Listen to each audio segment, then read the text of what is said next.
Donc bienvenue les gars pour cette deuxième partie. Donc voilà, je vous mettrai la première partie en haut à droite pour que vous puissiez aller la regarder très rapidement. N'hésitez pas à liker, à follow, à commenter comme d'habitude. Il y a même la petite souscription YouTube si vous voulez participer de manière financière au développement de la chaîne. Donc voilà, merci encore pour tous vos retours, merci encore pour tous vos commentaires. Ça fait grave plaisir et n'hésitez pas encore à me donner toutes vos théories que j'analyserai dans les prochaines vidéos. Et voilà, bon visionnage.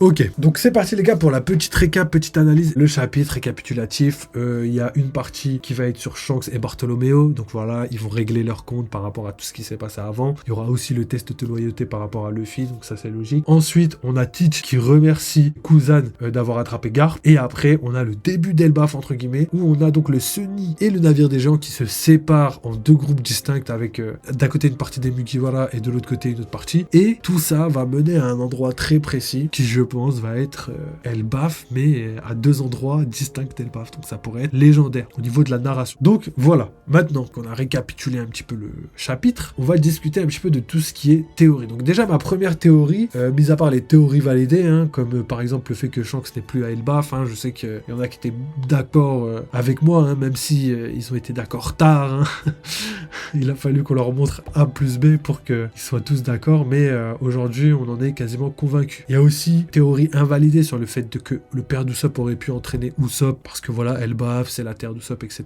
vous avez capté. Et ça, c'est invalidé, pourquoi? Parce que Yasopp est présent dans le chapitre, et il n'est pas du tout à Elbaf. Donc, ça montre un petit peu que les personnes qui vont être présentes dans le chapitre seront tous sauf la personne qu'on a vue dans la fin du chapitre 1124, où quelqu'un était en ombre et il attendait justement la venue des Mugiwara. Pour moi, à mon sens, c'était Shiki, mais bon, on n'a pas de certitude. En fait, l'intérêt scénaristique, il n'y a pas de cohérence pour l'instant. Il n'y a pas d'argument pour plaider ça. En fait, c'est juste le chara-design qui dit ça. Et au niveau de l'intérêt scénaristique, il pourrait y avoir aussi troisième homme de l'équipage de Roger, à savoir Scooper Gaban. Donc, à voir. C'est possible, mais attendons des révélations pour être sûr. Il y a eu des théories. Je sais pas si vous les avez vues passer, mais Oda nous a caché des petits mots. Donc voilà. Ensuite, qu'est-ce qu'on a d'autre? Je crois qu'on a fait le tour au niveau des théories validées. Maintenant, on va passer aux théories tout court. Donc déjà, première théorie par rapport à Shanks et l'équipage de Bartholoméo. Donc déjà, c'est un règlement de compte. Bartholoméo, malheureusement, a fait des choses qu'il fallait pas. Il connaissait pas tous les liens qu'il y avait entre Shanks et Luffy, malheureusement. Et du coup, il a décidé de faire quelque chose entre guillemets irréparable. Il va devoir payer. Et malheureusement, dans le chapitre, on va voir qu'il va payer parce que voilà, son bateau va être détruit par Shanks et Yasopp. Donc voilà, ça c'est intéressant. Et comme je l'ai dit tout à l'heure, ce qui est intéressant dans le chapitre par rapport à l'équipage de Shanks, c'est voir s'il est au complet. Parce que s'il n'est pas au complet, on pourra supposer que les autres membres sont restés sur Elbaf, exactement comme l'équipage de Barbe Noire, qui voyage un peu toujours en laissant quelques personnes sur la ruche et en même temps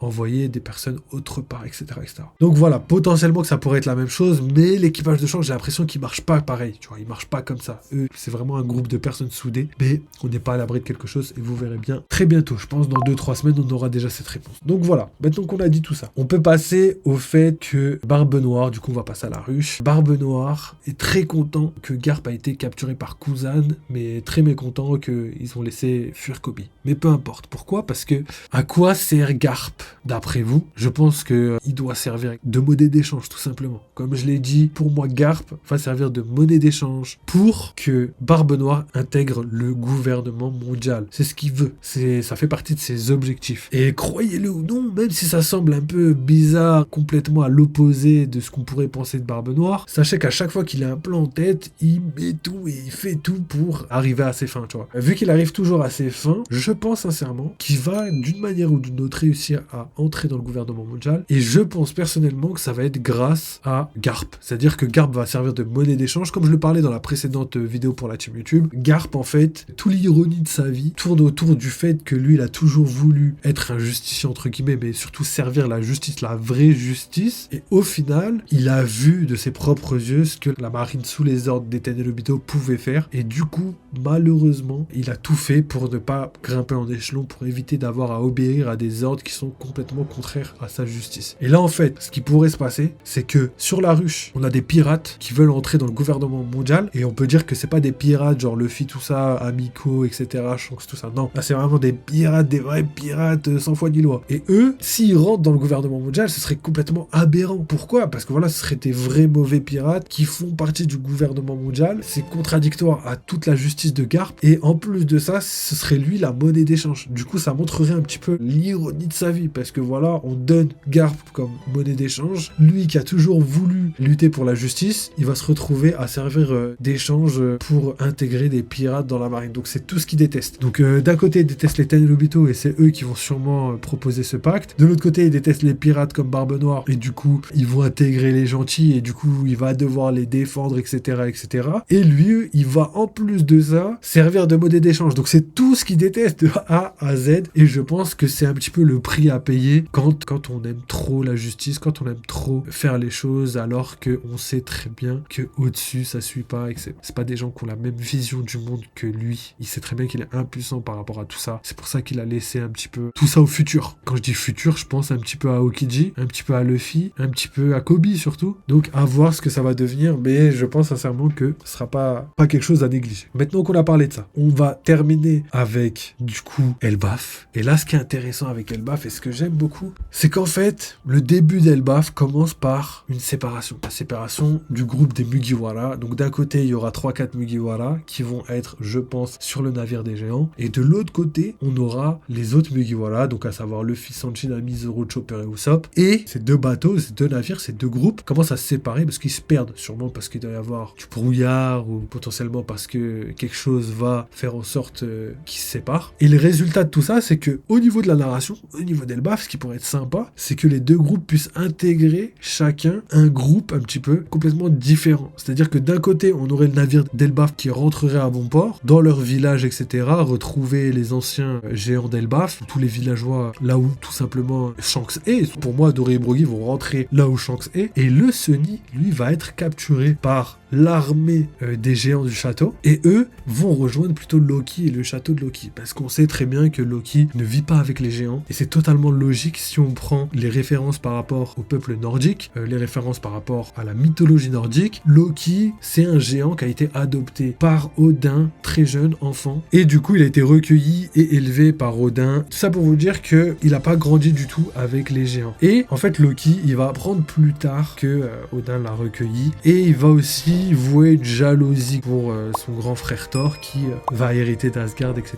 etc., etc. Et du coup, ça va créer vraiment des grosses tensions, et ça va être aussi le cœur même de la grande guerre du Ragnarok qui va emporter la totalité des dieux sur son sillage. Vraiment, très très peu de dieux vont réussir à survivre à ce moment-là. Mais je pense que vous comprenez que tout ça va, je pense, être exploité dans l'œuvre. Donc, pour moi, Loki va être du côté des dieux As, qui vont être, entre guillemets, les méchants de cet arc, mais parmi eux il y aura Loki qui pour moi sera pas méchant du tout, étant donné sa réaction par rapport à Lola. On l'a vu sur Whole Cake Island, on voyait que Lola, on lui a tendu une fleur, Loki a voulu être gentil avec elle et Lola a refusé. Du coup ça se voit un petit peu que Loki c'est quelqu'un, tu vois, un peu gentil, je dirais jeune mais un peu gentil, et du coup je pense sincèrement que les Mugiwara vont parler avec lui, ils vont le raisonner, lui dire oui mais voilà, tu vois bien que ça c'est le mal, ça c'est le bien, machin chose et tout, et Loki va potentiellement se rebeller, ça va être un petit peu le traître du côté des géants, en tout cas du côté méchant des géants. Et après potentiellement que dans le camp de Luffy il y aura un traître aussi, parce que Oda depuis Wano Kuni adore cette mécanique, donc on l'a vu avec Stussy et avec le Vegapunk York, et on l'a vu aussi à Wano Kuni avec Denjiro et comment il s'appelle le mec qui dessinait là lui faut pas se souvenir de son prénom là, cet enfoiré, Kanjuro, Denjiro et Kanjuro. Donc tout ça pour vous dire que je pense sincèrement que là la narration va se diviser en deux. On aura d'un côté ce qui se passe avec l'équipe de Luffy, de l'autre côté ce qui se passe avec l'équipe de Brook, Franky, Jinbe et les géants d'Elbaf, y compris Lilith et Dory et Brogy, donc ouais, les géants en général. Et du coup on va avoir ce petit côté où chaque position ce sera des bonnes personnes, c'est des gens avec qui on va s'attacher, on va suivre l'aventure, et à la fin on va les voir s'entretuer, alors que nous on sait qu'on adore les deux et qu'on veut pas que ça se finisse comme ça. Et je pense que Luffy va avoir le fin mot de l'histoire avec sa transformation Nika qui va potentiellement rallier tous les géants sous son aile, et ce serait un final plutôt pas mal. En tout cas le Ragnarok sur Elbaf, j'y crois dur comme fer, je l'espère, j'y crois très très fort. Donc voilà, je pense que j'ai fait le tour de toutes ces théories par rapport à Elbaf, au niveau de la narration, au niveau de ce qui pourrait se passer, au niveau des informations qu'on a eues là. On va attendre demain pour avoir les spoils complets, ils vont sortir vers 22h30, 23h, donc vous inquiétez pas les gars, soyez présents très très tard, mais en tout cas je vous les mettrai directement sur YouTube comme d'habitude, et le chapitre sort jeudi, donc voilà, j'espère que tout va se passer comme prévu. Hâte d'avoir les informations complémentaires par rapport rapport à tout ça, étant donné que l'équipage de Shanks, les images, tout ça pourrait nous donner des informations sur ce qui pourrait se passer à Elbaf. Donc on va analyser tout ça et on verra tout ça correctement à la fin. Donc voilà, merci encore, n'oubliez pas, si jamais vous kiffez les lives, si vous kiffez tout ça, n'hésitez pas à soutenir, à liker, à commenter, à envoyer de la force au max, parce que ça nous aide grandement. Et sinon, vous avez toujours la souscription YouTube pour les personnes qui veulent participer de manière financière, hein. Donc vous avez accès à pas mal de trucs en exclusivité, et ça nous permet aussi de financer les concepts, les théories, le travail, les montages, tout ce que vous voulez, le matériel, tout ce que vous voulez. Donc voilà, si vous le voulez, n'hésitez pas. Et d'ailleurs, je vais essayer de sortir une vidéo la semaine prochaine sur pour les membres. Donc voilà les gars, merci encore. N'oubliez pas, vive les jeux vidéo, vive One Piece, et on se capte très très vite. Allez, ciao les mecs.